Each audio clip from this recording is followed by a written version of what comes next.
Hello, hello. It is Stephanie Deeds at the Deeds Group, your favorite realtor, here with your market update for the month of April. I mean, it is almost the end of May, so we're running a little bit late, but we've got a lot going on, which you will be seeing in future videos to share with you. But right now, let me tell you about this market. Okay, so what we have in front of us for April of this year versus April of last year is a pretty significant increase in sales price, like almost $100,000. Like we went from like the 360 range up to close to the 450 range. It is amazing how much that has gone up in Tarrant County.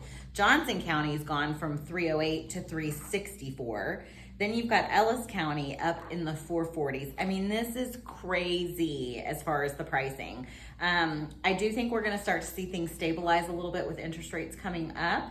But certainly we had quite a bit of growth over the last 365 days. Now, days on market definitely is surprisingly, actually, the days on market has gone up a little bit. It's kind of like I'm reading this for the first time, except I promise I'm not. We went in Tarrant County from 15 days to 18 days, 21 to 31 in Johnson County, 24 to 33 in Ellis County. And then actually Dallas, Collin, and Denton County stayed about the same. I think what you can attribute that increase in days on market is probably right now we are seeing things sit maybe a smidge longer just because the interest rates have gone up and people are readjusting to what they can afford. It just happened. That interest rate hike just happened in April and kind of end of March. So we are seeing some people have to adjust to that. The number of homes for sale is down. It was 6,700 down to 6,200.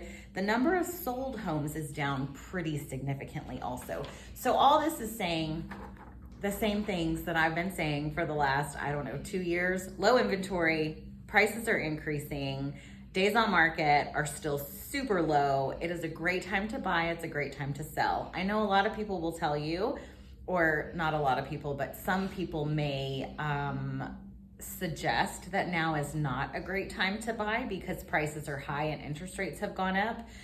My contention is that interest rates were always going to go up. It surprises us that they went up as fast as they did. You would have expected a little bit more of a progression rather than a really quick hike the way that they did it. However, historically, even 5.5% is still a great interest rate, okay? So historically, I mean, ask somebody who bought a house in the 80s what their interest rate was. And I can tell you, we bought our first home in 2004, 2005, and I think we were over 6%, and we even had a second mortgage that was at 8%. So, 5.5, high fives is still a very good interest rate historically. So I wouldn't suggest that you run away from the idea of purchasing just because the rates are up a little bit. So anyway, all that to say, if you have questions or would like some more specific information, either about what the market's looking like for a purchase, or if you would like to talk about the possibility of listing your home, we would love to help you here at the Deeds Group and look forward to hearing from you. If not, have a great week and we will see you next time.